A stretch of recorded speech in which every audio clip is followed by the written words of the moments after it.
দিনের মতো আজকের দিনটাও কিন্তু আমি শুরু করেছিলাম রান্নাঘর থেকে।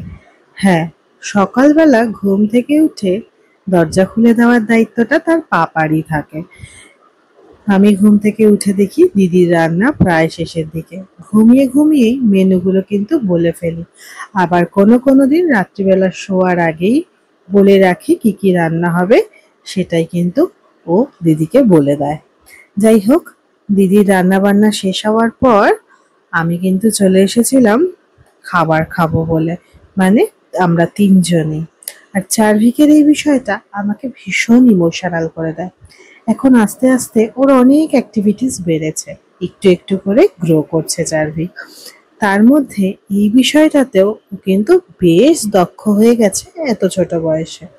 মাম্মাকে কি করে খাইয়ে দিতে হয়, আমার মনে হয় ও আমি যেহেতু ওকে খাইয়ে দিই, সেটা দেখে দেখে ও শিখে গেছে খাইয়ে দেওয়ার বিষয়টা। বাই দ্য ওয়ে, আজকে আমি সকাল সকাল ঘুম থেকে উঠে স্নান সেরে পুজোটাও কিন্তু কমপ্লিট করে নিয়েছিলাম। আজ তো শনিবার, ফার্স্ট স্যাটারডে, তাই জন্য আমার আজকে ছুটি ছিল অফিস।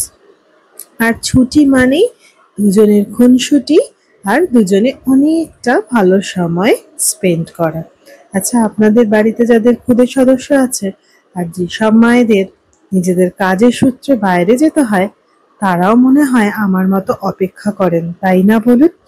যে কবে এরকম ছুটির দিনগুলো আসবে আর এই দিনগুলোতে নিজের সন্তানের সাথে একদম একটা কোয়ালিটি টাইম স্পেন্ড করবেন।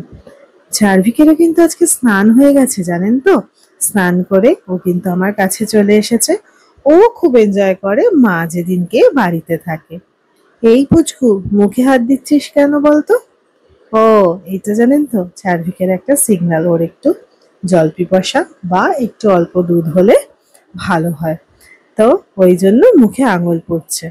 যাই হোক, সকালে তো দিদি রান্না করে চলে গেছিল।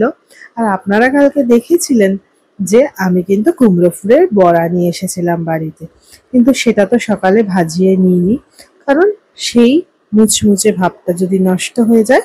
তাই জন্য দুপুরবেলাতেই দিদি কিন্তু আমাদের ওটা ভেজে দিয়েছিলেন। আর দুপুরবেলা ইনি ঘুম থেকে উঠে পড়েছেন, ওঠার পরে পাপার কোলে থাকার জন্য একটু আকুলি বিকুলি তার হচ্ছিল। পাপা তাকে বলছিল, আর কতক্ষণ কোলে নেব বল?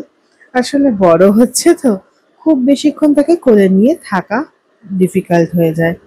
প্রচন্ড রোদ ঝলমলে আবহাওয়া ছিল আজকে। ব্যাস, এইবার তার একটু স্বস্তি হলো। তার কারণ চার্ভিক কোল থেকে নেমে সরাসরি পিয়ানো নিয়ে চলে এসেছে মায়ের কাছে। যাই হোক, অনেকটা সকালবেলার সময়টা ছেলের সাথে কাটানোর পর আমার আজকে বিকেলে একটু বেরোনোর ছিল, তাই জন্য বিকেল বিকেল বেরিয়ে পড়ি। আর বেরোতেই দেখলাম 4টে সাড়ে 4টে নাগাদ রাস্তাটা কিন্তু মানুষজন গমগম করছে। কেনই বা করবে না? আমার ছুটির দিন বলে কি সবার ছুটির দিন তাই বলুন হয় কখনো, বলুন তো? যাই হোক, আমি কখনো আপনি, কখনো তোমরা করেই কথা বলতে পছন্দ করি। তাহলে কেমন জানি মনে হয় সবার সাথে আমার মনের আত্মার একটা লিঙ্ক করতে পারছি। গাড়ির জন্য দাঁড়িয়েছিলাম, উল্টো দিকে দেখছিলাম সিঙ্গারা ভাজছে। ওফ, ভিডিওটা না করে পারলাম না। ভাববেন না যেন আমি সিঙ্গারা খেয়েছি, মজা করলাম। এবার আমি কিন্তু আমার ডেস্টিনেশনে পৌঁছে গেছি গল্প করতে করতে আপনাদের সাথে।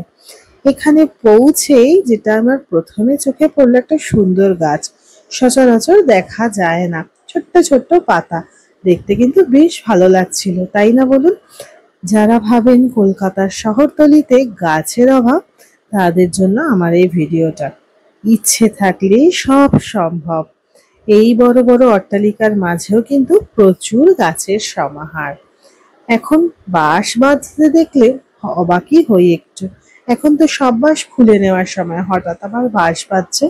তারপরে আস্তে আস্তে জানতে পারলাম কারো বাড়ির অনুষ্ঠানের কারণে। আর এই লনটা গতকালকেও আমার ভিডিওতে দেখেছেন।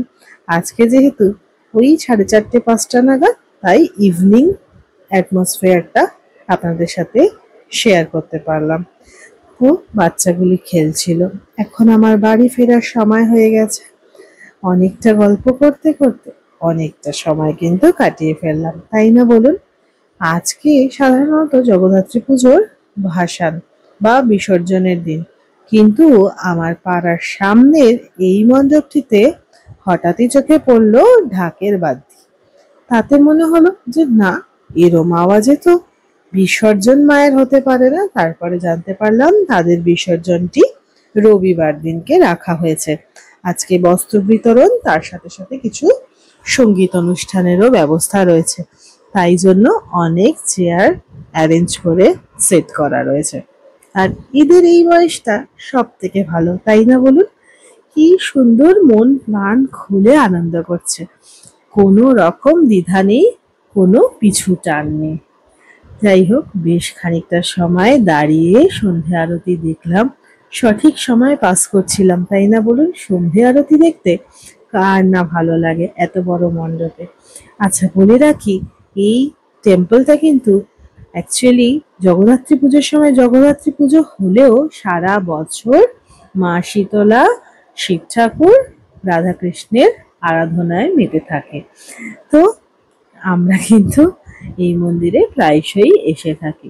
সবসময় হয়তো শেয়ার করা হয় না, আসা যাওয়ার পথে এই মন্দিরটি আমাদের বাহাতেই পড়ে থাকে। তা যাই হোক, আরতি দেখতে দেখতে মনটা মুগ্ধ হয়ে গেছে। আমার এই ব্লগটা কেমন লাগলো অবশ্যই